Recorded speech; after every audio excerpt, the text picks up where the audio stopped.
Баршаңызға қайырлы күн. Сіздермен бірге Жансая. Бүгін сіздерге ерекше дәмді хворостың рецептімен бөлісетін боламын. Ең алдымен каналыма тіркелмеген болсаңыз, тіркеліп алыңыз. Бізге керекті жылы сүт 150 мг, жылы су 150 мг, тұз, құмшекер, нан содасы және ерітілген сары май, 2 дана жұмыртқа. Жақсылап тұрып араластырып аламыз. 1 келкі араласқанша.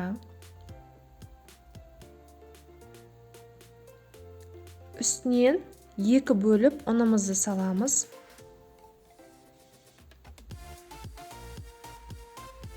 Жұмсақ қамыр илейміз. Каналыма тіркелмеген болсаңыз, каналыма тіркеліп, қазақша каналдың одан ары дамуына септігіңіз тигізіп, қолдап кетіңіз.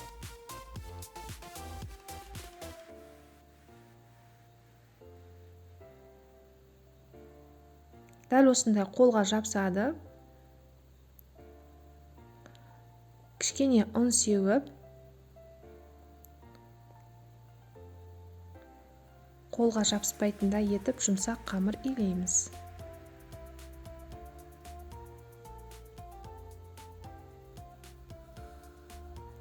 Мұздатқышқа 1 сағатқа қойып қоямыз.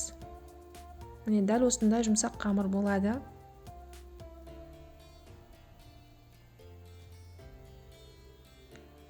Мұздатқыштан алып 3 бөлікке бөлеміз.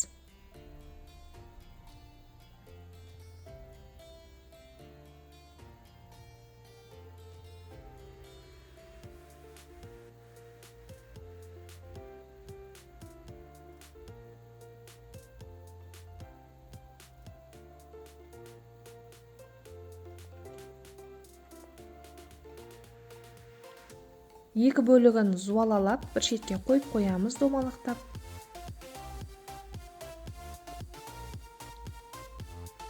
Қаязып қалмау үшін осылай күліңкіге орап қойып қоямыз. Үшіншісін зуалалап, жұқалап жаямыз. Ұнның көмегімен жаямыз.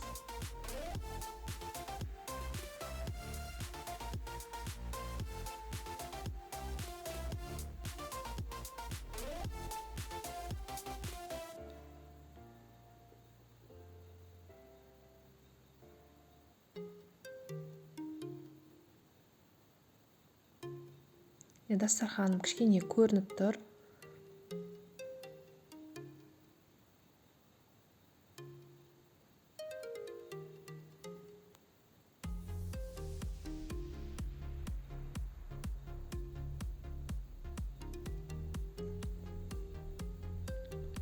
Қамырымызды сызғыштың көмегімен бір тегіс шығу үшін 8 сантиметрден осылай кесіп аламыз.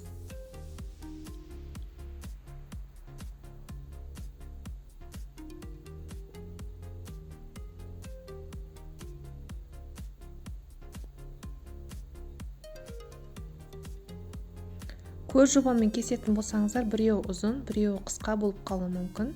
Бір тегіс әдемі шығу үшін осындай сызғышты пайдаландым. Әрбір қамырдың бетіне осылай ерітілген сары майды жағып шығамыз. Оның бетіне де жағамыз.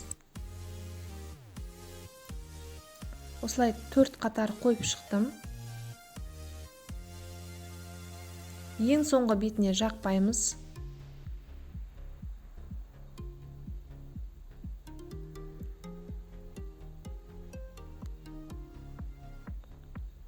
Барлығын осылай көз жобамен кесіп алған соң, спиралға ұқсатып, қамырымызды орап жапсырамыз.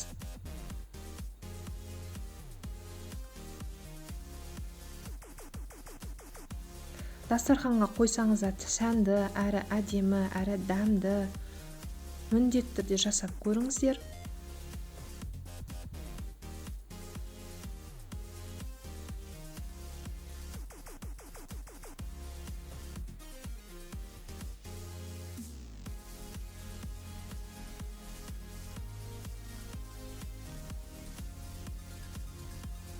Отымызды орташа отта пісіріп аламыз. Оттарыңызды қатты қойып күйдіріп жібермеңіздер.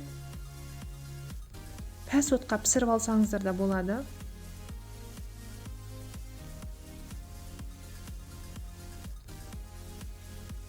Қатты қызарып кетпесін, сарғайтып аласыздар. Қатты қызарып кетсе, күйіп кетеді.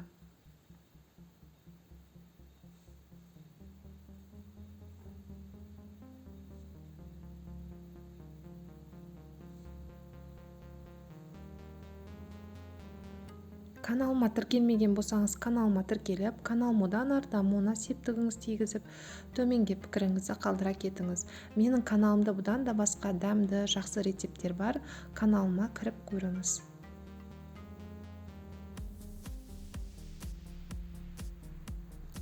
Көріп тұрғандарыңыздай өте әдемі, міне, күшті болып пісіп шыққан, ортасы таза піскен.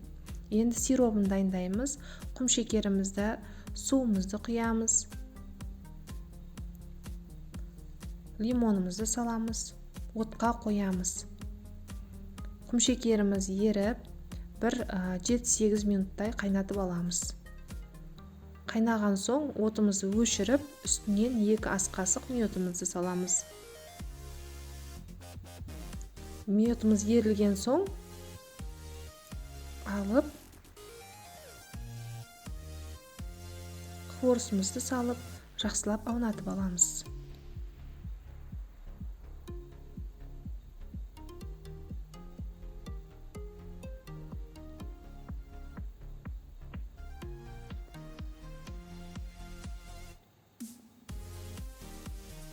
Барлық хворостымызды осылай аунатып аламыз. Үстіне сәні үшін күнжіт септім. Каналыма тіркелмеген болсаңыз, каналыма тіркеліп, каналым одан ары дамуына септігіңіз тигізіп, төменге пікіріңіз қалдырып, достарыңызбен бөлісіп отырсаңыз.